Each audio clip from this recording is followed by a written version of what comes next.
सबको जय मसीह की। পিতা পুত্র পবিত্র আত্মাকে ধন্যবাদ জানাই প্রভু যিশু নামে।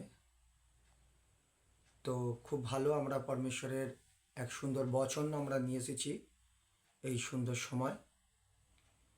ইহোবা পরমেশ্বরের তারিফ হোক, তার মহিমা হোক, তার প্রশংসা হোক। আমরা প্রত্যেকে আমরা খ্রিস্ট বিশ্বাসী এবং ঈশ্বরের বচন আমাদের কাছে অনন্ত জীবনের রাস্তা দেখাবে।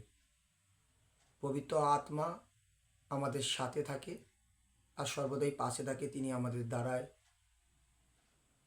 সমস্ত কিছু কার্য করে। তো এই সুন্দর সময় আমরা ইহোবা পরমেশ্বরের বচন আমরা একটু আলোচনা করব, কেননা প্রভুর বচন সর্বশক্তিমান। পিতার বচন সমস্ত কিছু কার্য করতে পারে তার বচনের দ্বারায়। আর সেই বচনকে যখন আমরা ভালোবাসবো, প্রেম করব, আমরা অনেক আশীষ শিখিয়ে পাবো। Hallelujah, praise the Lord. ঈশ্বরের গৌরব ও প্রশংসা হোক, তার মহিমা হোক। আজ আমরা গীত সংগীতা পুস্তকে আমরা এক বচনকে আমরা নিয়ে আসবো। আর সেই বচনে লেখা আছে, আমরা গীত সংগীতা পুস্তক, যদি আপনার কাছে পবিত্র শাস্ত্র বাইবেল থাকে আপনি খুলতে পারেন।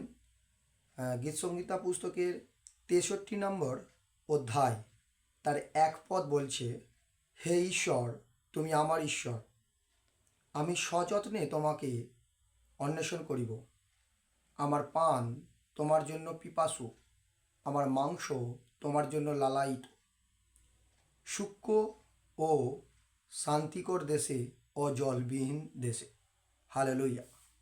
আজ এখান থেকে এই বচনের দ্বারা আমরা জানতে পারি যে এখানে দাউদ একজন ছিল বিশ্বাসী জন। আর দাউদ ঈশ্বরের এক ভক্ত ছিল। আর দাউদ এখানে যখন সমস্যায় পড়েছিল তখন ইহোবা ঈশ্বরের পরমেশ্বর, সেই মহান পরমেশ্বরের আশিসকে দেখতে পাচ্ছিল না। আর যখন আশিসকে দেখতে পাচ্ছিল না, তেনার মধ্যে এক স্বপ্নে পরমেশ্বর আত্মা নেমে আসে আর তাকে সতর্ক করে যে তুমি পাপ থেকে সরে এসো আর আমার বচনে তুমি মনোযোগ করো, আমার বচনকে যত্ন নাও। আর সেই সময় দাউদ সেই বচনকে যত্ন নেওয়াতে তার জীবন শতগুণ আশীর্বাদ নেমে এসেছে। হালেলুয়া। আজকে এই বচনের দ্বারা আমরা বুঝতে পারি, যেখানে বলছে হে ঈশ্বর, তুমি আমার ঈশ্বর, আমি সযত্নে তোমায় অন্বেষণ করিব। এখানে দাউদ বলছে সদাপ্রভুকে যে আমি সযত্নে তোমাকে অন্বেষণ করিব, তুমি আমার ঈশ্বর। তিনি জানতে পেরেছে যে ইহোবা পরমেশ্বরের বচন শক্তিশালী বচন, সমস্ত জায়গায় কার্য করতে পারে। আর তাই সেই পরমেশ্বর পিতার কাছে দাউদ এ কথাটা তুলে রেখেছে। প্রভুকে বলছে প্রার্থনার সময় যে ঈশ্বর, তুমি আমার ঈশ্বর, আমি তোমাকে সযত্নে অন্বেষণ করিব। প্রভুর বচন যখন অন্বেষণ আপনি করবেন, খুঁজবেন, যত্ন নেবেন, আপনার জীবনে আরও আশিসকে ফিরিয়ে দেখবেন। আপনি আরও আশিসকে ফিরে পাবেন। আপনার জীবনে ফলবান হবে, আপনার জীবনে শান্তি আসবে, মঙ্গল আসবে। আর সমাজের অনেক ব্যক্তি খ্রিস্ট বিশ্বাসী প্রভুর বচনকে যত্ন নেয় না। তিনি তার মোবাইলের হোয়াটসঅ্যাপকে মেসেজকে যত্ন নেয়, তিনি তার ফটোকে, তার জীবনের ফটো ফ্রেম বানিয়ে তিনি যত্ন নেয়। কিন্তু আজ আমি আপনাদেরকে খ্রিস্ট বিশ্বাসী হয়ে আমি বলবো, ঈশ্বরের দাস হয়ে আমি পরমেশ্বরের বচনকে যখন আপনি যত্ন নেবেন, পরমেশ্বর আপনার জীবনে অসাধারণ কার্য করবে। পরমেশ্বরকে যখন আপনি যত্ন নেবেন, পরমেশ্বর আপনার জীবনে চমৎকার করবে। পরমেশ্বরের বচনকে যখন আপনি প্রথম ধরে রাখবেন এবং পালন করবেন, আপনার জীবনে আরও চমৎকারকে দেখতে থাকবেন। Hallelujah, praise the Lord. তাই দাউদ এখানে তুলে ধরেছে যে আমার পান তোমার প্রতি পিপাসায় আছে। এখানে বলছে আমার পান তোমার জন্য পিপাসু, আমার মাংস তোমার জন্য লালায়িত। এখানে দাউদ বলছে প্রভু, আমার পান তোমার পিপাসায় আছে। তার নিজের দেহকে পরমেশ্বর পিতার কাছে দিয়ে দিয়েছে, তার রক্ত মাংস দেহ পরমেশ্বর পিতাকে দিয়ে দিয়েছে। তাই 24 ঘন্টা দাউদ পরমেশ্বরের সেই ধর্মশীলতায় সেখানে তিনি নৃত্য করত, বাইবেল পড়ত, প্রশংসা করত, জয় জয়কার করত এবং গীতকে গাইত। আজ হতে পারে খ্রিস্ট বিশ্বাসী আপনি কোনো দুঃখে পড়ে আছেন, কোনো সমস্যায় পড়ে আছেন, হতে পারে আপনার অভাবের সমস্যা, হতে পারে আপনার কর্মের কোনো সমস্যা। হতে পারে আপনার রোগের সমস্যা, হতে পারে কোনো আপনার ফ্যামিলির কোনো সমস্যা। আপনি যদি জিজেসকে জেনে থাকেন, আমার প্রভু যিশুকে জেনে থাকেন, আপনি পবিত্র শাস্ত্র পড়া চালু করে দিন। পবিত্র শাস্ত্র পড়ার সেই চালু করার সাথে সাথে স্বর্গীয় জ্ঞান আপনার কাছে আসবে। আর সেই স্বর্গীয় জ্ঞানকে যদি আপনি ধরে রাখতে পারেন, আপনার জীবনে আরও আলোকিতকে দেখতে পাবেন, আরও ফেভারকে দেখতে পাবেন। অনেকজন পবিত্র শাস্ত্র পড়ে না, যত্ন নেয় না। তাই দায়িত্ব আমাদেরকে বলছে যে আমি ঈশ্বরকে সযত্ন করব, যত্ন করব, আর ঈশ্বরের কাছে বাক্যকে আমি আমার হৃদয়ে গেঁথে রাখবো। আর তখন পরমেশ্বর পিতার এক আত্মা ওনাকে টাচ করেছে। আজ হতে পারে আপনি যেখানে থাকেন না কেন, যখন আপনি বাইবেল পড়বেন, পরমেশ্বরের স্বর্গীয় জ্ঞান আপনি পাবেন। আর ঈশ্বরের আত্মা এক টাচ করবে আপনাকে, ঈশ্বর অভিষেক একটা টাচ করবে। যে কাজ অসম্ভব হয়ে পড়ে আছে সে কাজ আপনি সম্ভব দেখবেন।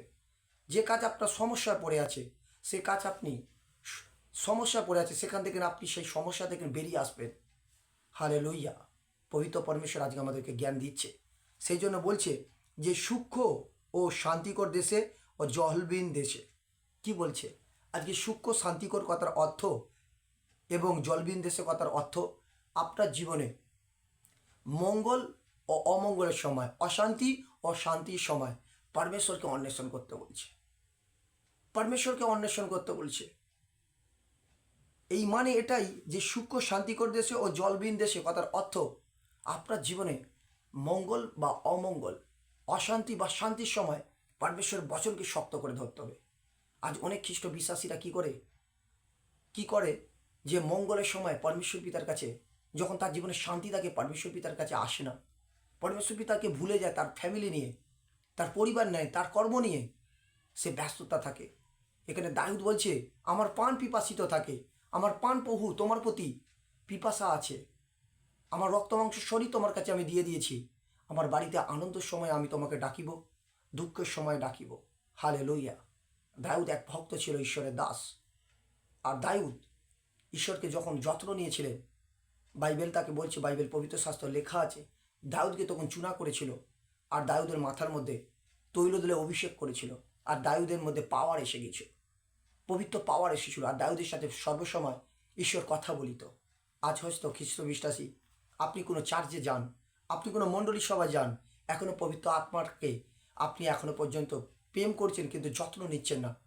আজ আমি আপনাদেরকে বলবো, আজকে দেখেন পবিত্র শাস্ত্রকে যত্ন নেওয়া শুরু করুন। পবিত্র শাস্ত্রের বচনকে আপনি পালন করুন।